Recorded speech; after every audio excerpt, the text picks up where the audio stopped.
So another couple questions coming in here.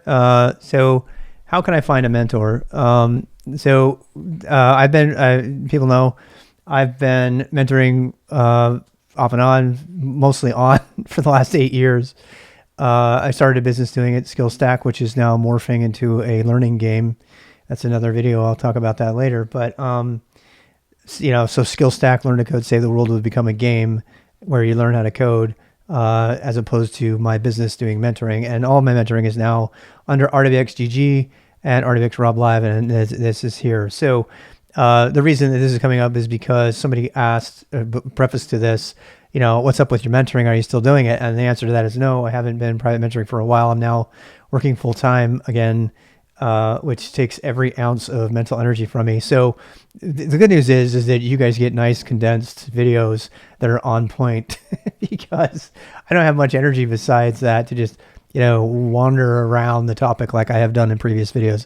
God knows that there are videos out there of me, like 12-hour videos of me doing autodidactic habits, I could have done in 10 minutes or something. So the question about mentoring is personal because, I even started something called Sustainable Open Interactive Learning. It was this organization that I'd hoped to make a foundation called Soil to promote mentoring organically. That was the whole Soil thing, from everyone. And I've talked a lot about getting started as a mentor and finding a mentor. And at one point I wanted to, this was a follow on to this is all commentary should probably go in another video called "How Can I Be a Mentor?" So I'll save that rest of that commentary for that. So let's jump right ahead to finding a mentor. Ask around. There, almost everybody's got a friend or a family member who is involved in the kind of thing that you're doing. In some cases, it's coworkers who are doing something that you want to do that you are not doing currently, and that was my case. So let me talk a little bit about how I found the greatest mentors of my life, the graybeards, as people call them, who got me started, and I'll just briefly talk about that. So, because it was very organic and it wasn't planned, so hopefully we can put some planning around that for you and maybe have something of a strategy. So the first thing is just get in the vicinity of someone who is doing what it is that you want to learn.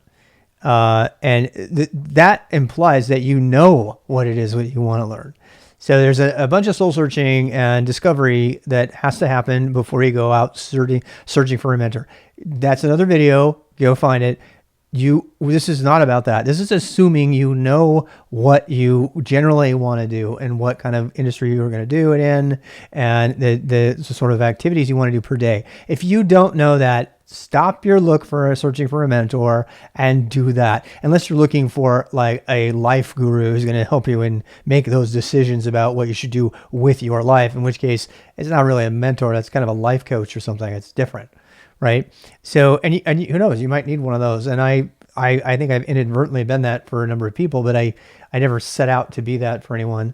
And that's, and some people go to their religious leaders, some people go to, their buddy or something like that. That doesn't qualify as mentorship. That is, it is sort of, but it's more about a mentor's helping you with a specific skill set and a specific job. So if you're an artist, right, you would be, and it's very much like an apprentice.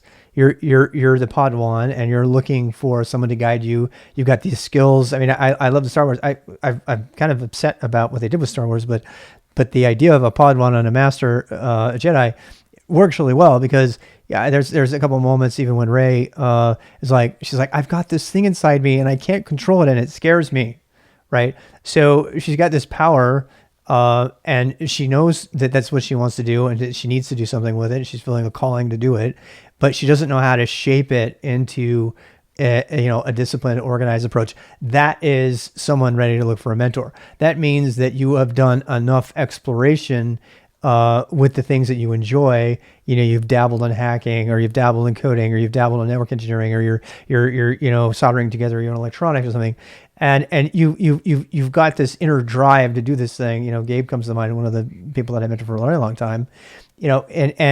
and then he would come to me, and not so much to help him learn how to solder, but more about like, well, what's next, And in his case, he found me because I started an independent learning community based on mentorship. So one of the first ways that you can find a mentor, the first way that we talked about was just asking around, meeting people, talking to people in the industry that are doing it. At that family gathering, if you have one, asking, well, what do you do? Well, how do you do? Do you like it? Oh yeah, I've been doing this. Inevitably you're or meetups. Okay, so that was the second one. So the second one is meetups. So the Sean, who got the $100,000 starter salary job as a junior developer, met the person that gave him that job ultimately, or got him into the internship. I actually met him with him at a meetup. So it was a meetup. It was about Linux. The broader the meetup, the better, because if you're interested in machine learning, great. If you're interested in mentoring, if you're interested in technology in general, maybe. So go to meetups. Go to professional conferences. Those I would categorize as meetups. But meetups in particular, because meetups are casual. If you go to a conference, you probably bump into somebody. If you're going to do that, make sure you don't overschedule yourself when you're sitting in things. You're not going to run into anybody. I mean, with the whole COVID thing, it's even harder. But and by the way, these meetups are now happening online. So there's nothing preventing. In fact, the way I got in, this is kind of a weird side story, but the reason that I got so into Second Life, the platform, in 2007. I was really into virtual worlds. Just as a side note, I was Mohax in there. I made EdTech Retreat. I did a lot of stuff with it. I had a whole business doing it. But this story started with a meetup, because I was looking for a Ruby meetup, and because I wanted to learn, I wanted somebody to mentor me in Ruby. It was new back then. It was actually kind of exciting, and I still liked Ruby to this day a little bit because of it. It's got lots of problems, but. And so, the only meetup was, an hour and a half away. And, I'd have to drive there, and it was fine and everything, but there was no time I could do it. I was Mormon at the time. I had a family. There's no way I could do it. So I started looking for things online, and by the way, every time I went to those Ruby meetups, there was at least 2 or 3 recruiters there that were looking for talent. So there were people that were working in Ruby in the enterprise business environment. There were people that are interested in Ruby. There were a lot of unemployed people trying to get Ruby skills, and there were a lot of people headhunting for Ruby. So meetups are awesome.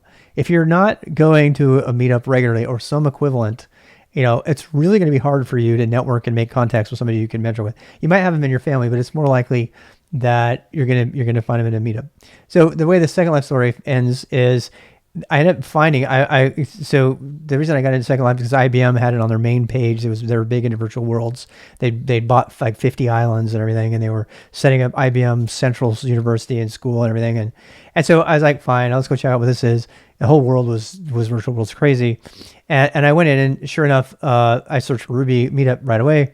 I found the Ruby meetup, and I was able to attend several Ruby meetups in there, and they would do slide presentations and everything. I was able to meet a few people from Ruby in there, but I got totally enamored with the whole virtual worlds thing when I was there, and ended up becoming, the director for the mentored community inside. I led Mo's Mentored within Second Life. I started promoting, building and how to build, and this is how SL works and everything. And so Second Life actually became a big launch ramp for me to start doing mentoring with people from all over the world, frankly, and also to be mentored. I remember hanging out in the sandbox. So again, this idea of maker, if you're trying to find a mentor and you're an electronics person, if you can find a makerspace, go hang out at the makerspace. When I was doing mentoring, I wanted to learn everything about building an SL. I ended up building up a whole island at one point. But it happened because I met these world-class builders in the sandboxes, and even though they didn't mentor me, I was able to watch them do their craft. And one of the reasons I really love Mr. Orologist, I'm going to plug him here. He's one of my favorite Twitch streamers. I don't watch him that much, but I like that he streams. Here's someone who is literally talking to you about his craft as he does it. And he's live mentoring, essentially. People are asking the questions. In fact, it was largely by watching him that I found myself being sort of drawn to doing this. I mean, Bob, of course, LTM Bob, encouraged me to stream as well. But it's by watching other people do their craft in a live environment. And that kind of leads to the kind of the third thing, which is kind of SL kind of goes with that too, is the online communities. So there's a bunch of online communities that are chock full of people that could potentially mentor you. You got to be careful because you got to know who they are and maybe build up a relationship with them. But people do it. People get married. I met my wife online. There are personal relationships, and mentoring is largely about a personal relationship, where you can find that online, but you're going to need to go to places where people are talking about those kind of things. So if you want to do cloud native stuff, this is a great community to be in. If you want to do C++ linting and thing like that, or there's Strager, or if you want to do fuzzing and Rust or whatever, and Gamazzo, there's a bunch of communities you can go to. And you can try to identify a mentor there. And that usually means that you're going to be and that's kind of the fourth thing, a chat room. You're going to be in Discord chat rooms. You might be in an IRC chat room. I know a lot of hackers have been personally mentored by other hackers without ever meeting them through IRC and through online activities that, for whatever reason, gray hat, black or white, they're learning their skills from each other. I know of somebody who has no degree who learned how to do all of their development by pair programming with somebody who was in their job, who wanted a friend and knew more, and they were able to do that together. So those are all the different ways that you can find a mentor.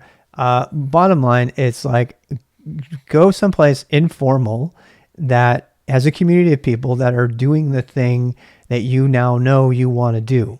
And you need to know that before you start. That's the long and short of it.